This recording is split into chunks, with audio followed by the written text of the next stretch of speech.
That failure from 5 years ago, you're still carrying it. That rejection that stung, still in your pocket. That mistake you can't forget, it's sitting on your shoulders right now. You've collected your painful moments like evidence in a trial against yourself. And somewhere along the way, you handed down the verdict. This is who I am. This is what I deserve. This is all I can be. But here's the truth you need to hear. Your past is not your identity. It's just your history. Those events happened to you. They are not you. The you who experienced that pain is not the you reading these words right now. That version of you had less wisdom, less strength, less perspective. That version was still learning, still growing, still becoming. Yet you've let those moments write your biography. You've allowed them to become the title of your life story. The one who failed. The one who was hurt. The one who isn't enough. Look at how you introduce yourself to new opportunities, new relationships, new versions of yourself. You bring your past like an uninvited guest. You lead with your scars instead of your strength. You apologize for who you were instead of embracing who you're becoming. Your past has become a filter through which you see everything. New love, I'll probably get hurt again. New opportunity, I'll probably fail. New version of yourself? I'm not that kind of person. But what if you've been reading the wrong book? What if the story you've been telling yourself is just one chapter, and you've been treating it like the whole novel? The person you were is not the person you are. The choices you made are not the choices you must keep making. The pain you felt is not the future you must keep experiencing. You are not your history, you are your possibility.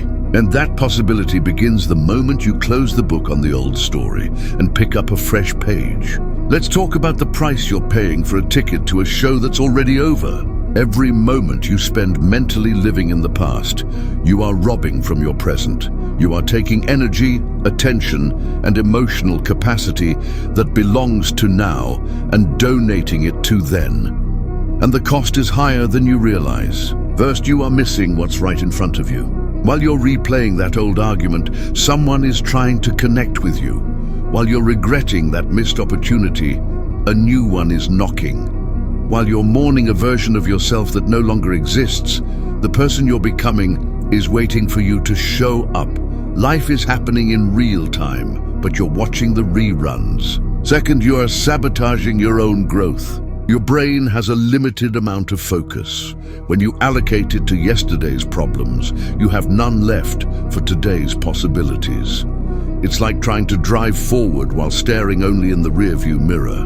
You'll crash, and you'll never see where you could have gone. Third, you are teaching people how to treat you based on who you were, not who you are. You walk into rooms with an invisible label from your past. You pre-apologize for old patterns. You lower your expectations because that's just how things go for you. And people believe you. They treat you like the person you keep telling them you used to be. Fourth, you are building your future on a cracked foundation. Imagine trying to construct a new house on the rubble of the one that burned down. You keep tripping over old debris. The floor feels unsteady. The walls carry the smell of smoke. That's what happens when you try to build a new life without clearing the wreckage of the old one. You're not starting fresh, you're just redecorating a ruin. But the most devastating cost is this: you are betraying your own resilience. You have survived 100% of your worst days. You have overcome things that should have broken you. You have grown wiser from pain and stronger from struggle. Yet instead of honoring that strength, you use it as proof that you are damaged. You turned your survival into a scar instead of a badge of honor. Your past is like an anchor. It can either keep you safe in a storm or prevent you from ever sailing to new shores. Right now, you're using it for the latter. The clock is ticking forward. Your breath is moving in and out of your lungs now. Your heart is beating in this moment. But your mind is somewhere else, paying rent on emotional real estate that you don't even live in anymore. It's time to evict yourself from yesterday. The future isn't just coming, it's already here, waiting for you to look up and see it. This is where everything changes. This is the moment you realize you've been reading someone else's version of your life story, and you finally pick up the pen. Close your eyes for a second. Imagine your life as a book. The chapters you've already lived are written. But here's what you've missed. You are both the character and the author. The past chapters, they're done, printed. But the next chapter, it's blank, and the pen is in your hand. Most people live as if they're just characters in a story someone else is writing. They believe the plot twists, the villains, the tragedies are all predetermined. They think their job is just to react, to survive, to play the part they've been given. But that's a lie, a dangerous, disempowering lie. The authorship moment is when you stop asking, "Why did this happen to me?" and start asking, "What will I create from this?" It's the shift from victim to visionary. Think about the most defining moments of your past. The pain, the failure, the loss. Until now, you've let those moments define you. You've let them write the themes of your life. I am broken. I am not enough. I am unlucky. But what if you could go back and edit the meaning of those events? Not the events themselves. They are frozen in time. But the meaning, the lesson, the narrative, that's still up for grabs. An author takes raw events and weaves them into a story with a point, a hero's journey, a lesson learned, strength forged. Right now, you have the raw events, and you have the power to weave them into a story of resilience, not ruin. Let me give you an example. Old narrative, I was betrayed, so I can't trust people. Authored narrative, I learned the difference between naive trust and wise discernment. My heart is stronger for having loved, even when it was hard.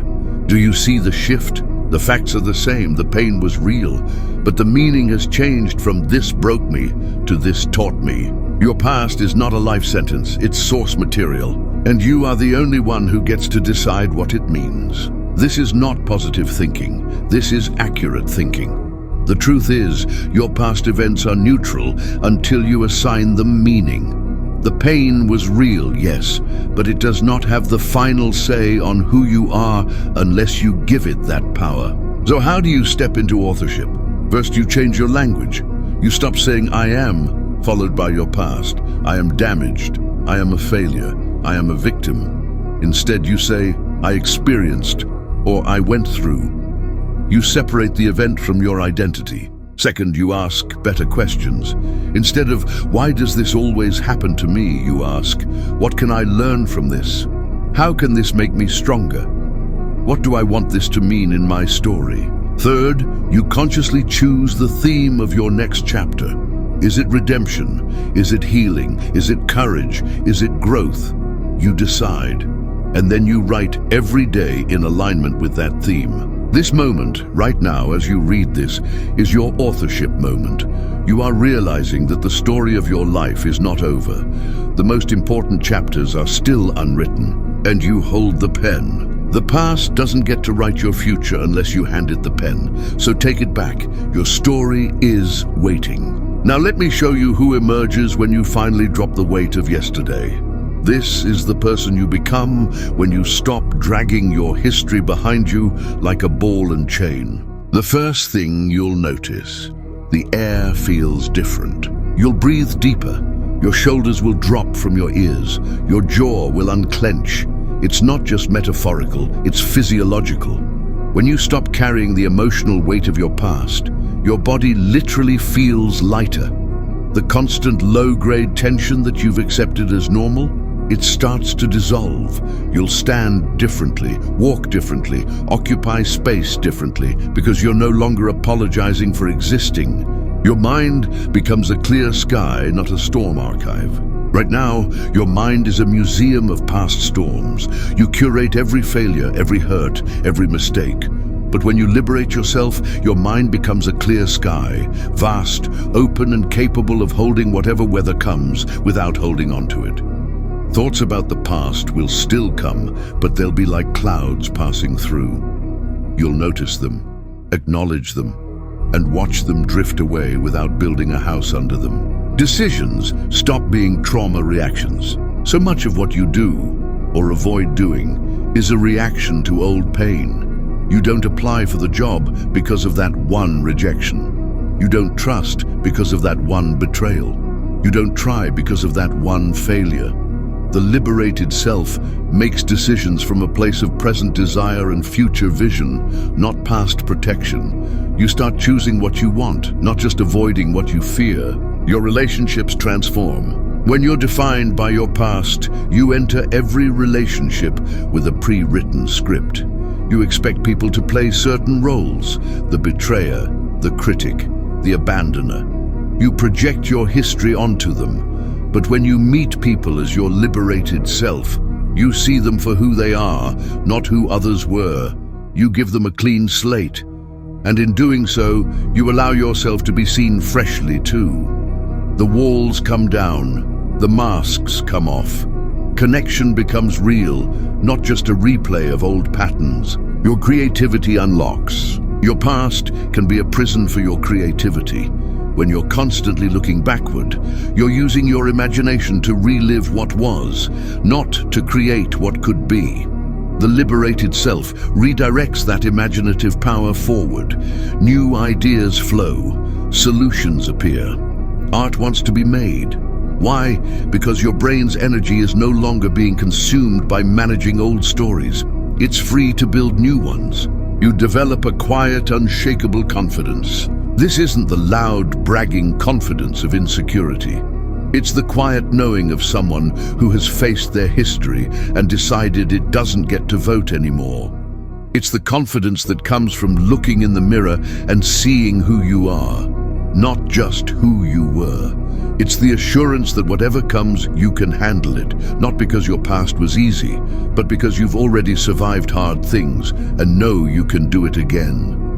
Your sense of time expands. Right now, you might feel stuck, as if time is just repeating cycles. That's because you're living in a loop of your own narrative. The liberated self experiences time as linear and expansive, a path forward, not a wheel spinning. You start planning for a future that feels truly new, not just a corrected version of the past. You set goals that excite you, not just goals that would fix old mistakes. You become a magnet for new beginnings. Energy follows attention. When you stop feeding your energy to the past, it becomes available to attract new opportunities, new people, new versions of yourself.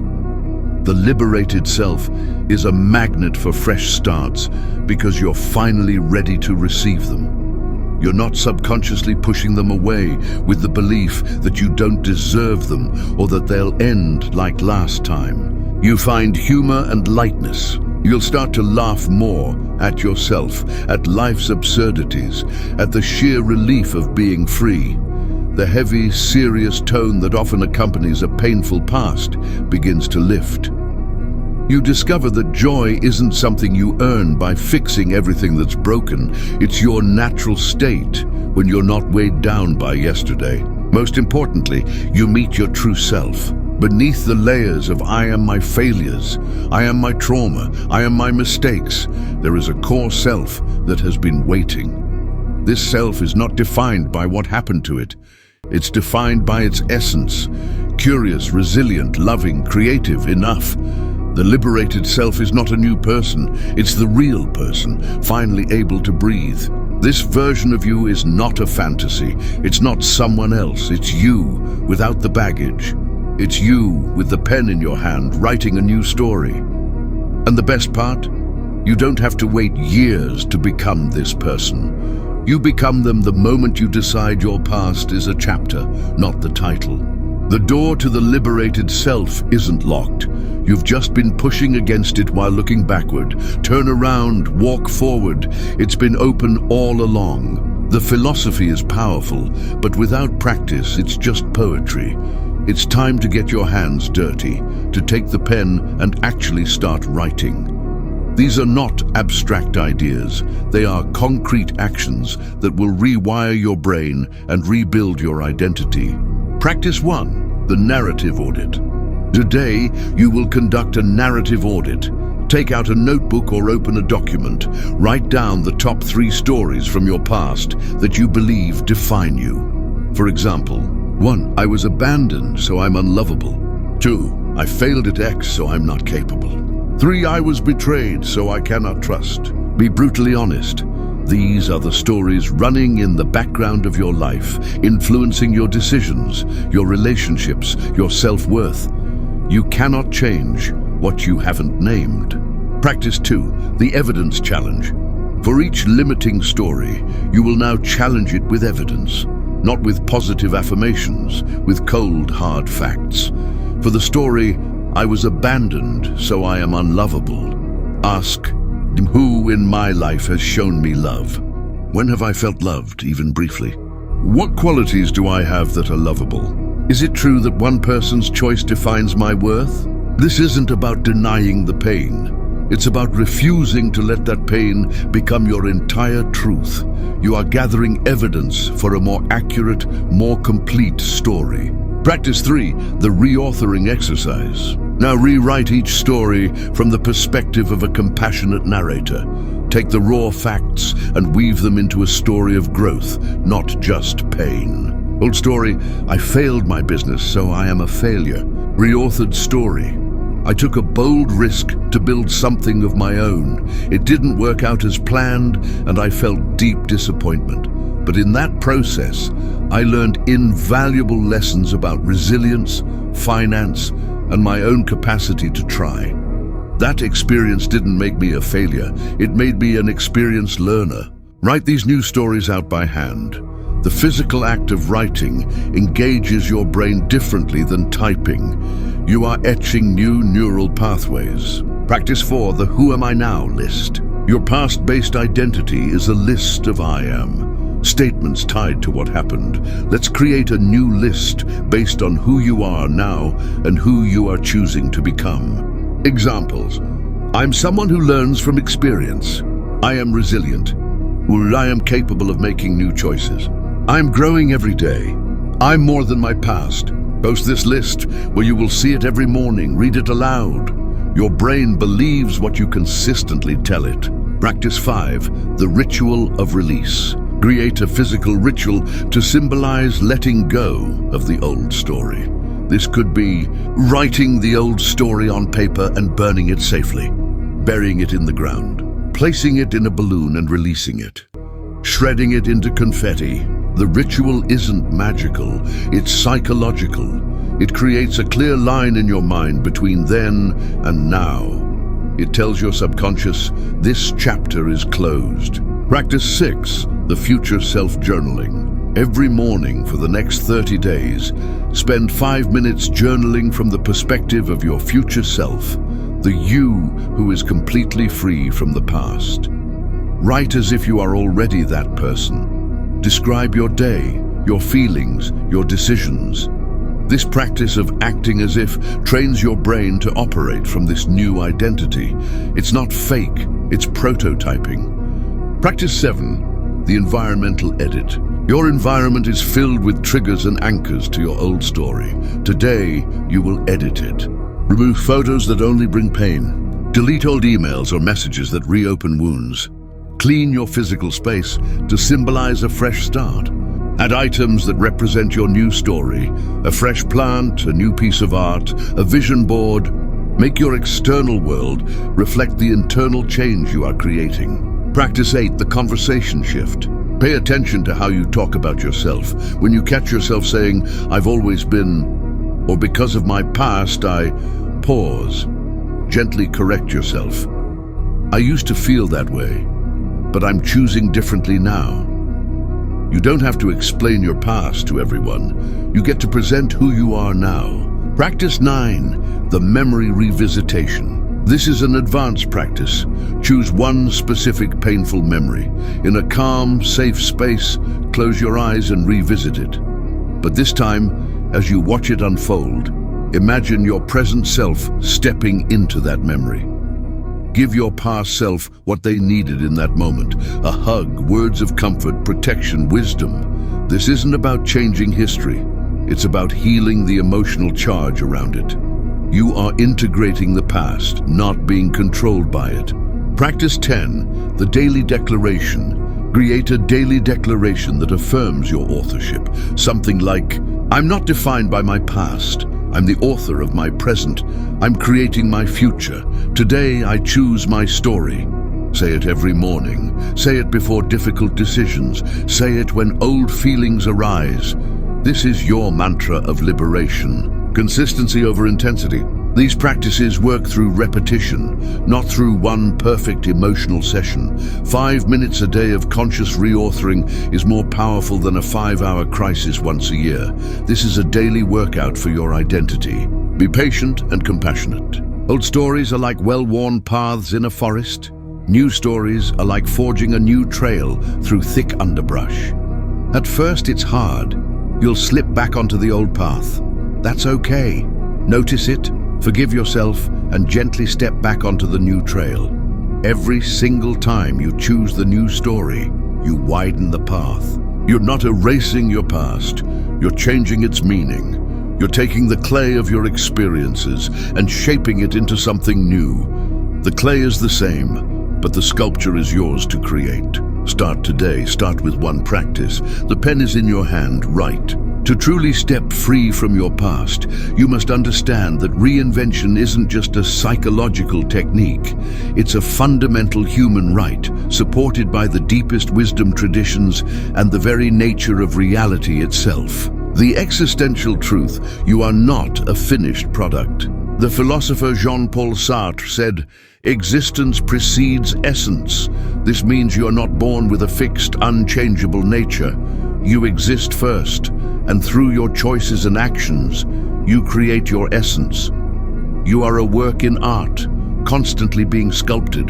The clay of your past does not determine the final form. Your hands on the clay in this present moment do. The Stoic wisdom: focus on your agency.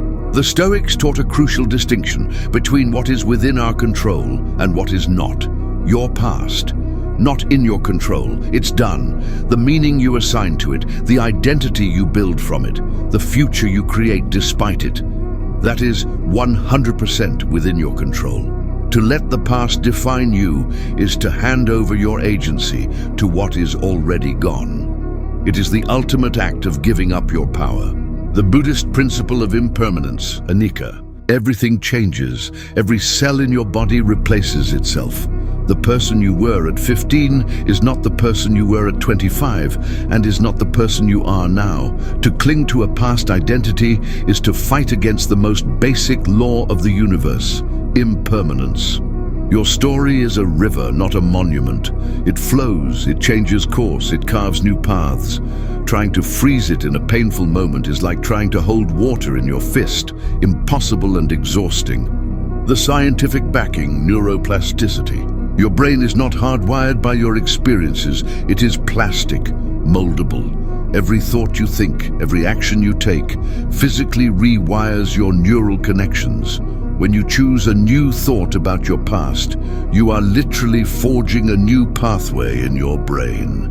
You are not a prisoner of your neural history, you are the architect of your neural future. The hero's journey is your blueprint. In every great myth, the hero must leave the familiar world, face trials, and be transformed before returning with new wisdom. Your painful past is not your whole story. It is your call to adventure. It is the threshold you must cross to discover your strength. The hero isn't defined by the dragon they faced. They are defined by choosing to face it. Your past is the dragon.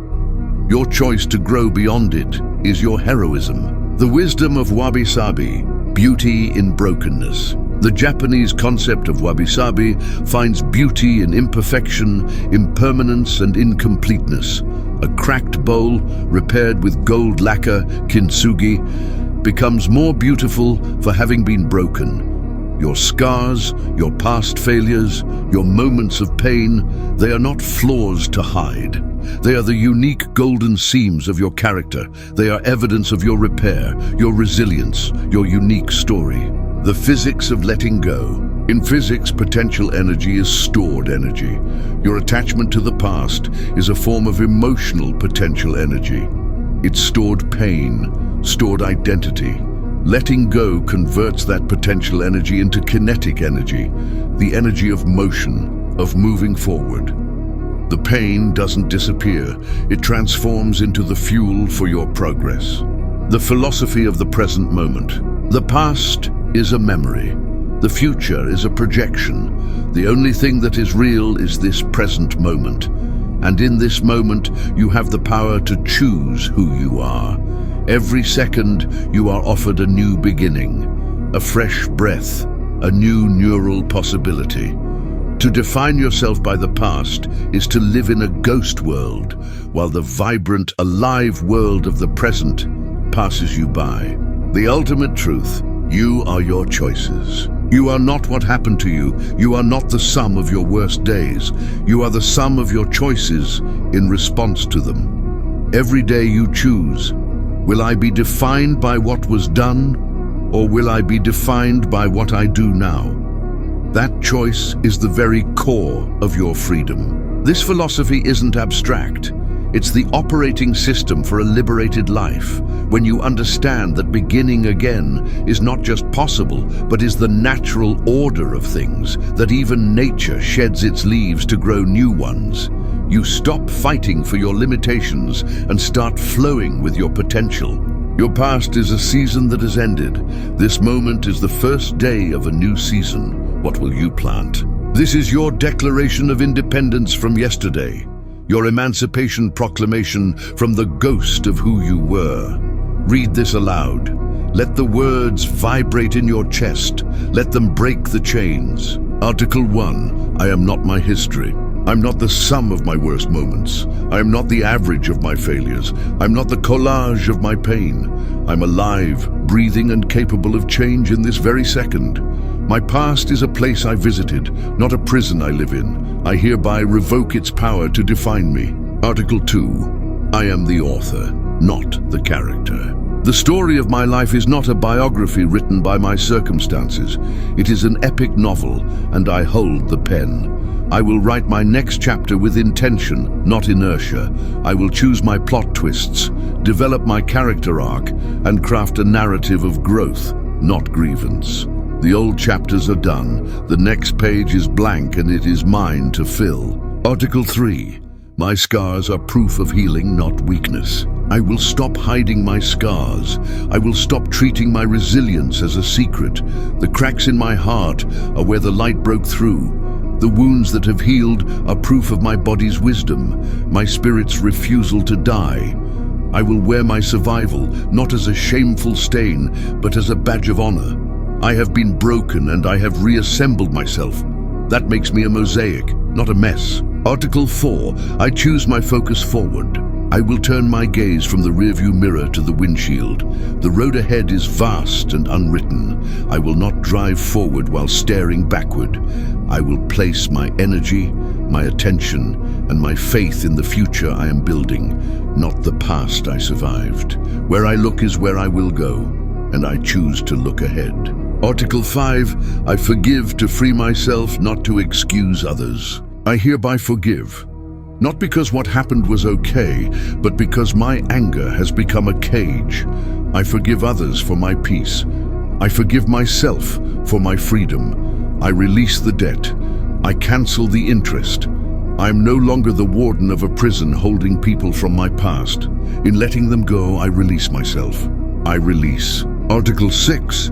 I will build evidence for my new self. I will act my way into a new way of thinking. Every day, I will perform one small act that proves I am not who I was. I will speak with courage, choose with confidence, and move with purpose. I will collect evidence of my own transformation until the doubt has no case left to make. Article 7. I accept the gift of this present moment. The only moment I have is now. The only breath that matters is this one. I will stop postponing my life until I feel over my past. I am alive today. I will feel the sun on my skin today. I will connect with someone today. I will create something today. I will not mortgage my present to pay for my past. Article 8. I embrace the right to reinvent. I have the sacred human right to change my mind, my path, and my identity. I am not obligated to be who I was 5 years ago, 5 months ago, or even 5 minutes ago.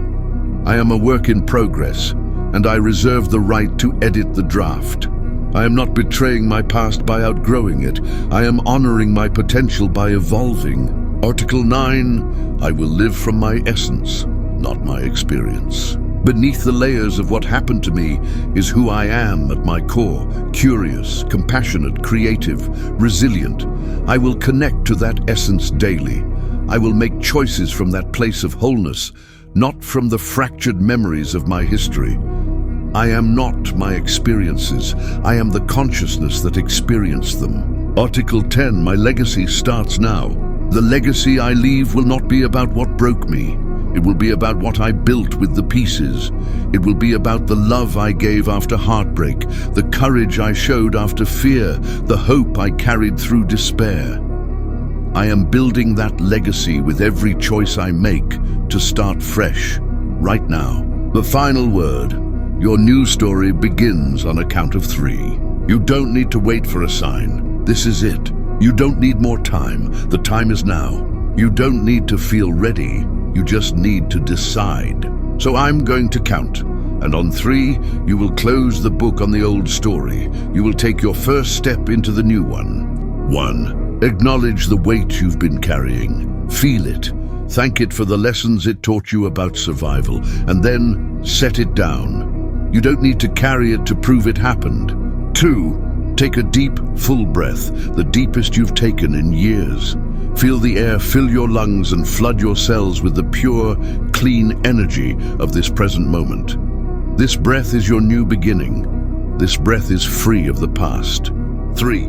Begin. Begin speaking as the author of your life. Begin choosing as the creator of your future. Begin living as the hero of your story. The world will try to remind you of who you were.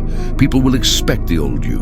Your own mind will sometimes whisper the old narratives. When that happens, come back to this manifesto.